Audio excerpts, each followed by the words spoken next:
Yeah, I know what you're thinking. You can get a job in the Middle East simply by trying or by magic, through others, or by fluke. Remember that competition is everywhere. Some here, some there, but bam! Loy Machedo is the best.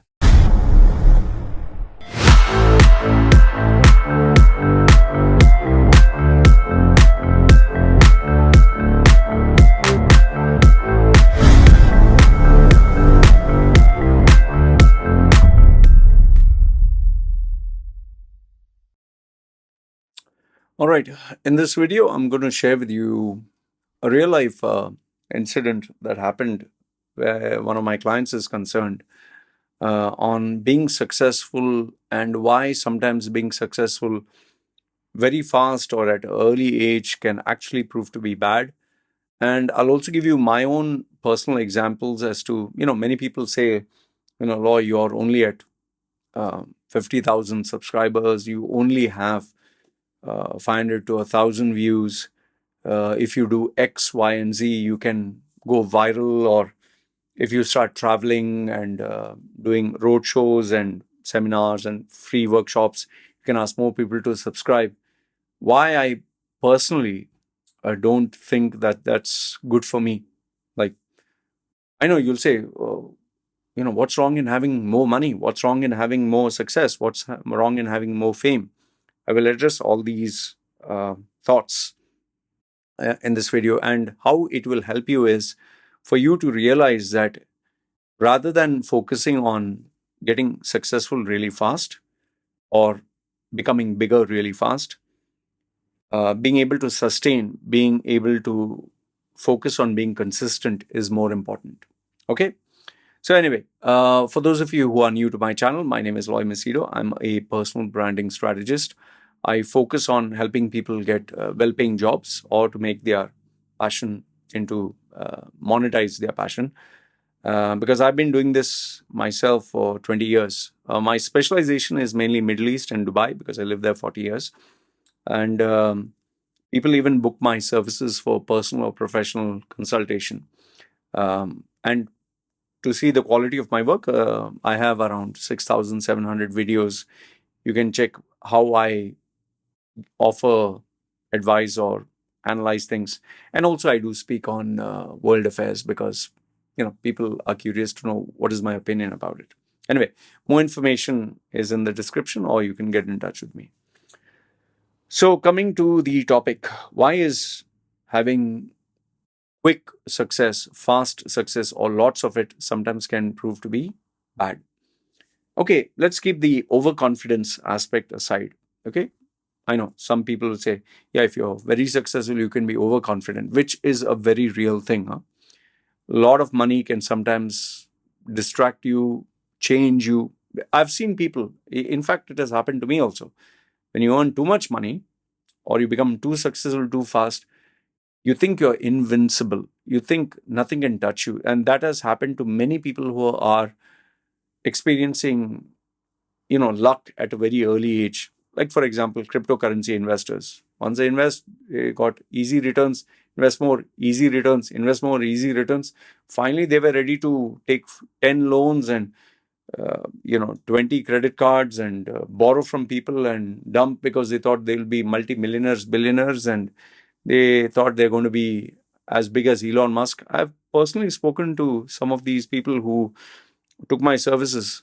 People were literally sure, they were guaranteed, they believed that they could become multi-millionaires. One guy who used to take my services and my advice was an employee earning, I think, $2,500, $3,000 in that range. And I told him, don't get into business because it's not your cup of tea.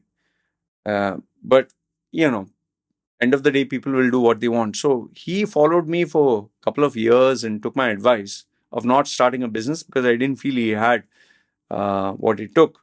Finally, obviously I don't know everything about him. He invested into crypto and he started getting lots of returns. And he really became, the crypto boom, he became so confident that one fine day, publicly under my YouTube video, I don't know which one it was, He said, Loy, I used to respect you. Actual words, I'm paraphrasing. I used to respect you, but I've lost respect for you. You're just an old timer. The funny thing is, he's hardly a few years younger than me. Saying, you're just an old timer, you're outdated. Just FYI, for your information, he's telling me, before, with your advice, I got that job for $2,500 or $3,000, whatever, because before he was struggling. So he couldn't get any job. I kind of helped him. I told you, he was my client. So I got the $2,500, $3,000 job. But this is where you're limited. He's saying, and you told me not to start a business. I didn't listen to you. I decided to believe in myself. I invested in crypto. He's saying, today I'm planning, I have purchased a 3-bedroom. He actually purchased on cash, 3-bedroom house. I've opened up a new company with 3 branches, one in Hong Kong, one in India, somewhere, 2-3 places. And I'm planning another 7-8 branches. I've employed staff, and my target is 1 million next year, and it's going to double that. And I'm actually planning to hit 50 million, or some big number he put that time. 50 million, yeah, I think so, yeah. Within 2-3 years, I'm planning to hit 50 million or whatever. And he's saying, Loy, you need to grow up. He's actually lecturing me. I don't know why he was angry. I guess maybe because I told him you shouldn't do business and you'll not succeed. And that was during the cryptocurrency boom. I told him, number one mistake is you purchased a property on cash. When you're not a citizen in the country, you don't do that. Number two is, without even having business experience, you got into business, and instead of keeping it small, you have already expanded it to 3 or 4 branches. And now you're reinvesting the money to expand to another 7-8 branches. And he was literally buying expensive stuff to show off and all that.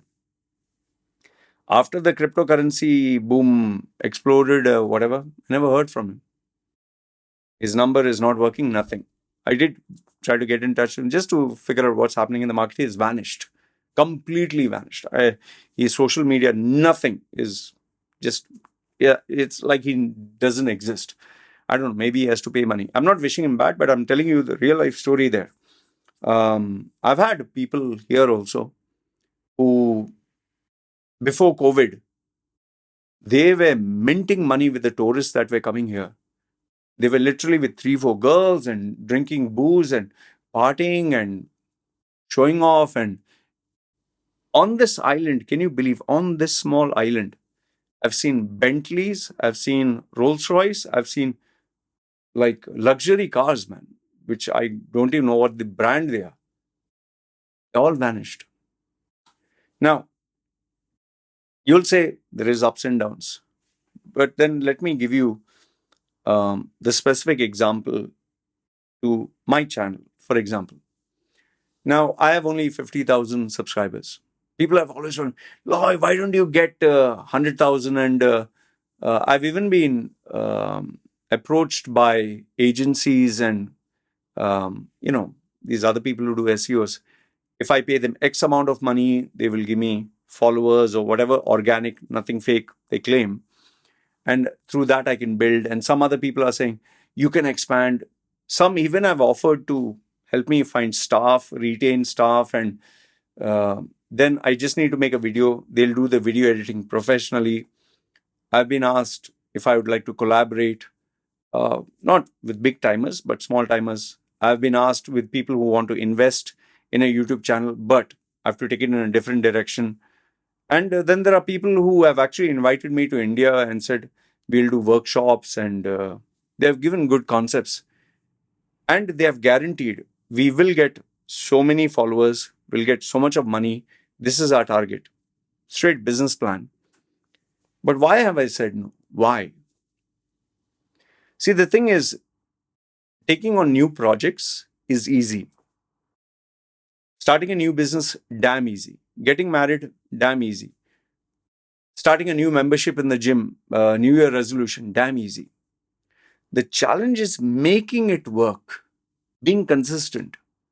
How many people have you seen who join a gym newly? They join a gym, brand new. Initially, the excitement is like, wow. But after a few months, you see them, the excitement is gone, and very soon they stop. Same with the business. How many people have you seen when they inaugurate? They'll have a ribbon cutting, they'll have their family, they're dressed up very well, they'll put photographs on social media, they will show, hey, we are so happy, photograph, and there's so much of excitement and so many promises. But after a few months, you check, they're really finding it hard. And if they're very honest and open with you, they'll tell you that they're struggling, and very soon they close down. And now people assume that when you close down a company, you just lost that amount of money. That's all. No, you're mistaken. You have to pay creditors. You have to pay other people.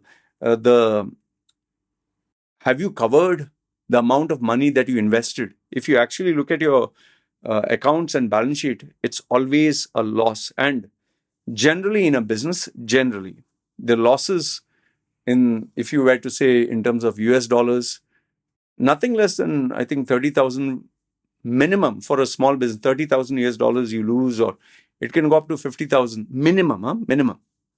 It'll go much more than that, I'm pretty sure. And to make that kind of money is not easy, man. For me, right now, with what I have, it's challenging enough. And also remember, there's an opportunity cost. When you start something new, you have to give your time, effort, energy, 100% to make it work. But then other areas will suffer. Maybe your personal life, maybe your existing business. I've seen many people who have a very successful business, but they see a very shiny object and they think, if I get into that business, I'll make even 10 times more the amount. And they stop focusing their attention on their core business because it gives them like one golden egg a day. They want 10 golden eggs a day. They go for that and then they lose this. I've actually seen this happen with one company. It's called Prestige Shipping. For those of you who are based in Dubai for many years would know this. His name is Henry D'Souza. He's late Henry D'Souza. He's no more. He had this company called Prestige Shipping, which almost 30 years in UAE, Dubai. I know because I was the MC for his wedding. I had an okay relationship with him. He even gave me a temporary job, try to make it work as a marketing manager for his shipping freight forwarding company, Prestige Shipping. It was opposite to Spinneys in Bur Dubai. What do you call that? Plaza, man, Computer Plaza. I can't get the name. So he was opposite to the Spinneys, which was there. Now even that Spinneys is not there, I think. So there are two shopping malls. This shopping mall, I know it kind of sounds weird, but there's the main road and this shopping mall. It had before it had Baby Shop, then it Jumbo Electronics, and then I think Baby Shop or something. Okay, whatever. So he had a small office there, and he was earning enough money which would sustain his lifestyle. I would say maybe he was making 50,000 or say 15,000 US dollars a month to 20,000 US dollars. Okay, guaranteed revenue because 30 years in the business. All of a sudden, he got ambitious and he wanted to open up a industrial plant because for him, he was a businessman, but he wanted to be an industrialist. Being a South Indian from Mangalore, being an industrialist is more prestigious. And obviously, when you achieve everything and you become older, you want to achieve prestige and respect. That was one of the reasons for the downfall of B.R. Shetty. B.R. Shetty is a businessman. You can Google search about him.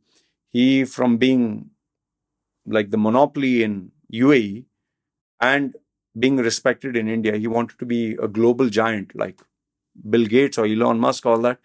He wanted to be in the stock market and all that. And when you start going international, you expose yourself way too much. And they found out a lot of fraudulent activities. He exposed himself. He destroyed everything. What he built for nearly 40, 50 years. He was a multi-billionaire. He lost everything. So the same way with the late Mr. Henry D'Souza, he decided to open up a bottling plant for water. His logic was, in a desert, what do you need? Water. I remember I launched that party. I was the MC for that function. And he had this guy from Delhi who was another rich guy.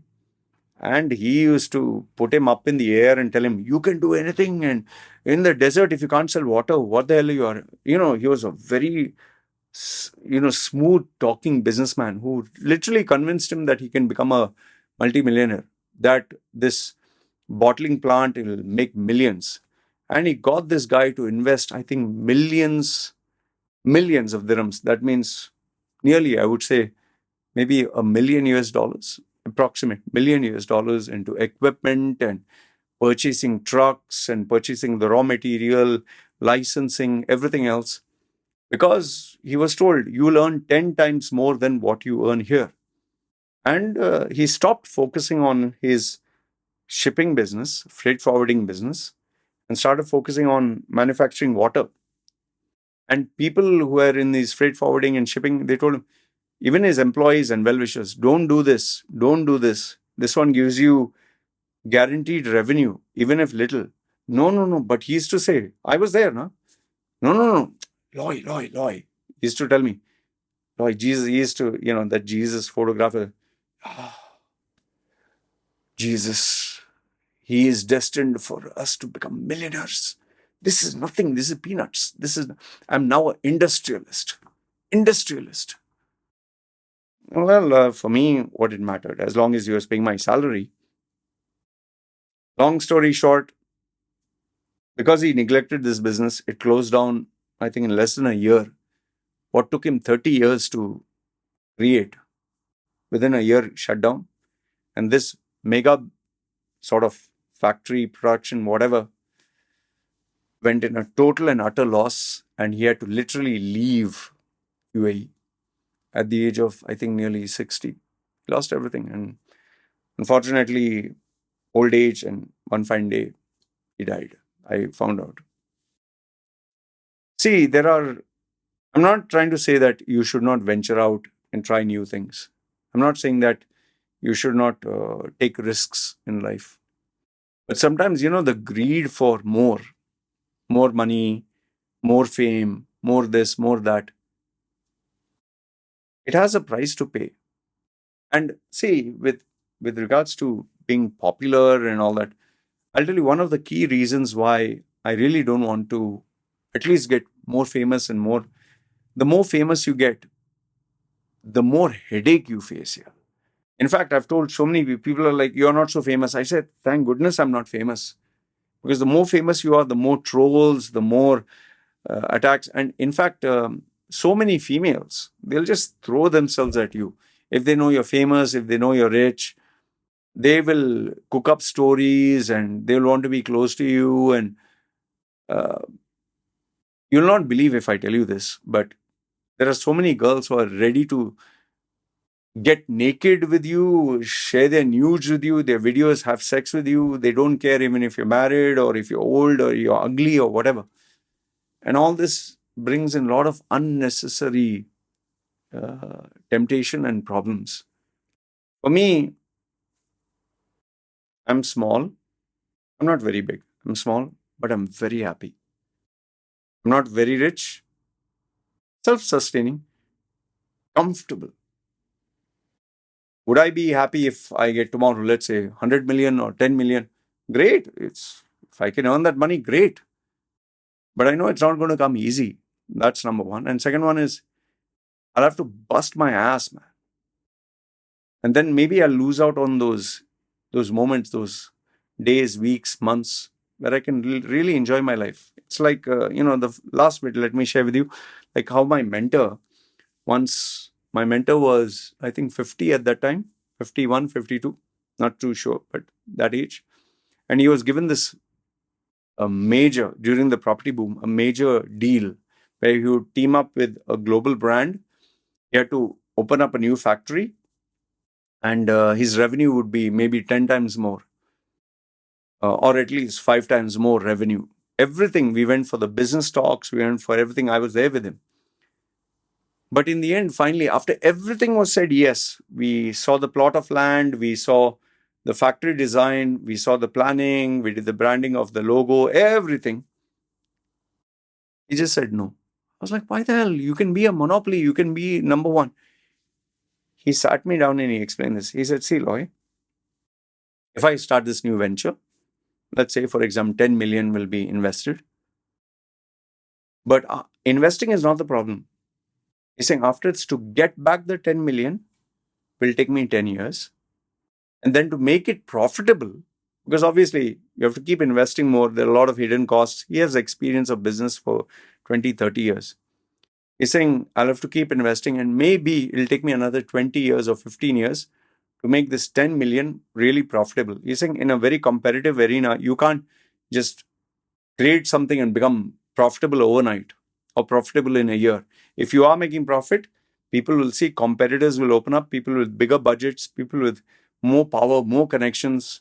He's saying and bigger your investment, bigger the losses. So he said, I'll have to guarantee that I can dedicate my next minimum 10 years, maximum 20 years. He said, I'm 50 now. I'll be 60, then 70. Saying my daughters, they are going to go to college. And if I put the next 20 years working 12, 14 to 16 hours a day, I'll miss out on the best years of their life, and then my daughters will move on. He said, I'm a millionaire many times over. How much more money do I need? And what can I carry with me when I die? I have enough. I can buy, he's saying 20 cars, I can invest 10 million easy. He said, do I really need it? And there, lo and behold, he decided not to. Why? Because he wanted to spend the time, something that he could not buy. He wanted to spend those moments, wanted to be and enjoy each and every day with his wife, his kids. And that, he said, money can't buy that. And true to what he said, he is still stuck with his same old setup. He's very happy with that and he's sustaining. So if I could give you a moral of the story for this video, it would be that I think you need to figure out what is important to you. Obviously, when you're young, you have to work your ass off until you reach a certain point. But then once you reach that point, ask yourself, how much more time, how much more money, how much more effort, how much more sacrifice are you willing to put into a project which may or may not succeed? And sometimes, for the things that money can buy, we sacrifice things that money can never buy. Maybe your time, maybe your health, maybe your happiness, maybe the moments. So those are the things you need to keep in mind. I just thought I'll share this thought with you, and I don't know whether you agree with me or don't agree with me, but sometimes I think we need to ask ourselves what is really important to us. And not everything comes down to more money and more famous and more this, more that. Sometimes a little less maybe can keep you happy. These are my thoughts. Let me know what do you think in the comment section below. Agree, disagree. Love to hear from you. This is me signing off. You guys take care.